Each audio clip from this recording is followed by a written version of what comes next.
question. First, the question says a cylindrical plastic bottle is given to us of negligible mass, which is filled with 310 ml of water and left floating in a pond with still water. Slightly it is pressed downward and it performs simple harmonic motion. बच्चों angular frequency omega दे रखा है, radius of the बोतल दे रखा है, omega is close to, angular frequency बताना है.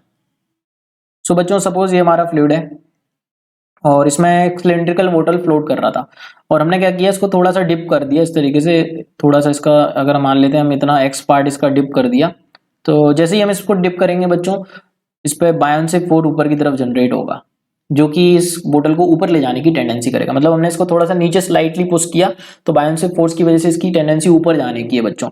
इनिशियली तो वेट और बायोन्सिक फोर्स एक दूसरे को बैलेंस कर रहे थे, बट जैसे जैसे हम इसको थोड़ा सा नीचे डिप करेंगे तो बायोन्सिक फोर्स एक रीस्टोरिंग फोर्स प्रोवाइड करने की कोशिश करेगा इस पर.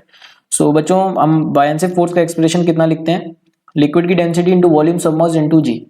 तो बच्चों लिक्विड की डेंसिटी तो वाटर है तो रो एल ही ले लेते हैं. वॉल्यूम सबमर्ज्ड अगर इसका क्रॉस सेक्शन एरिया ए है तो वॉल्यूम सबमर्ज्ड हम देख सकते हैं इस सिचुएशन में ए एक्स है और जी से मल्टीप्लाई करना है. और बच्चों यही फोर्स रीस्टोरिंग फोर्स की तरह एक्ट करेगा. एसएचएम अगर कर रहा है, हमको दे रखा है, तो एसएचएम में रीस्टोरिंग फोर्स होता है M omega square X, where X is the distance from the mean position. तो हमने मीन पोजीशन से इसको डिस्टर्ब किया है एक्स, हम ऐसा मान के चल रहे हैं. तो बच्चों हम बायोन्सिक फोर्स और स्प्रिंग फोर्स को इक्वेट कर सकते हैं इस रीस्टोरिंग फोर्स को. S is the restoring force. तो कितना आएगा बच्चों, ये रो एल इंटू ए एक्स जी को इक्वेट कर देते हैं mass into omega square into x.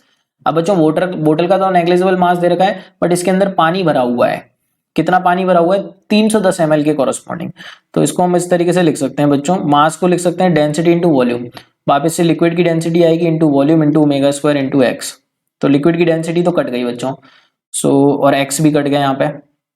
तो बच्चों ओमेगा का टर्म कितना आया, ओमेगा स्क्वायर का टर्म आया ए इंटू जी अपॉन वॉल्यूम, ये आया बच्चों. और एरिया हम कितना ले सकते हैं, अगर आर रेडियस है तो पाई आर स्क्वायर. तो ओमेगा स्क्वायर का टर्म आ गया pi R square G upon V. अब इसको सॉल्व कर लेते हैं बच्चों नेक्स्ट स्लाइड पर. तो ये एक्सप्रेशन बनेगा बच्चों हमारा omega equals pi R square G upon V का under root, pi R square G upon volume का अंडर रूट. अब बच्चों वैल्यू आर तो बाहर आ जाएगी, स्क्वायर का रूट करेंगे तो आर बाहर आ जाएगा और ये पाई इंटू जी अपॉन वॉल्यूम बना. सो वैल्यू सब्स्टिट्यूट कर देते हैं. आर कितना दे रखा है बच्चों हमको, 2.5 सेंटीमीटर दे रखा है आर, तो ये जाएगा 2.5 इंटू 10 की पावर -2 मीटर में कन्वर्ट करेंगे तो ऐसा ही यूनिट में रखेंगे बच्चों सारी चीजें. एंड पाई को हम 3.14 ले लेते हैं, जी को 10 ले लेते हैं बच्चों, और वॉल्यूम 310 ml दे रखा है. तो इसको मीटर क्यूब में कन्वर्ट करेंगे तो 310 इंटू 10 की पावर -3 लीटर, और 1 लीटर में कन्वर्ट करेंगे तो -3 और आएगा, तो 10 की पावर -3, तो 10 की पावर -6 हो गया बच्चों टोटल. तो इसको सॉल्व कर लेते हैं. ये 2.5 इंटू 10 की पावर -2, और ये हो जाएगा बच्चों हमारा 0 से 0 कैंसिल हो जाएगा, और इसको 10 की पावर -6 लिख सकते हैं. और इसको बच्चों कितना है, अप्रॉक्स 31 ले लेते हैं. मतलब इसको अप्रॉक्स अगर हम इसको 10 से मल्टीप्लाई करते, या एक काम करते हैं इसको 3.14 ही रहने देते हैं और इसको 31 ले लेते हैं. ठीक है बच्चों, तो 3.14 से ये 31 अप्रॉक्स 10 टाइम्स चला जाएगा बच्चों. तो ये कितना हो जाएगा हमारा, हम देख सकते हैं 10 इंटू 10 की पावर -6 बनेगा 10 की पावर -4, तो 10 की पावर ऊपर आएगा तो 10 की पावर 5 बनेगा रूट में, एंड 2.5 इंटू 10 की पावर -2 है ही बच्चों. सो उसका अगर रूट लेंगे बाहर आएगा तो 10 की पावर 4 का रूट आ जाएगा 10 की पावर 2, तो ये हो जाएगा बच्चों 2.5 इंटू रूट 10, यही बनेगा हमारा. ठीक है बच्चों, अब ये बच्चों ओमेगा की वैल्यू आ गई है हमारी.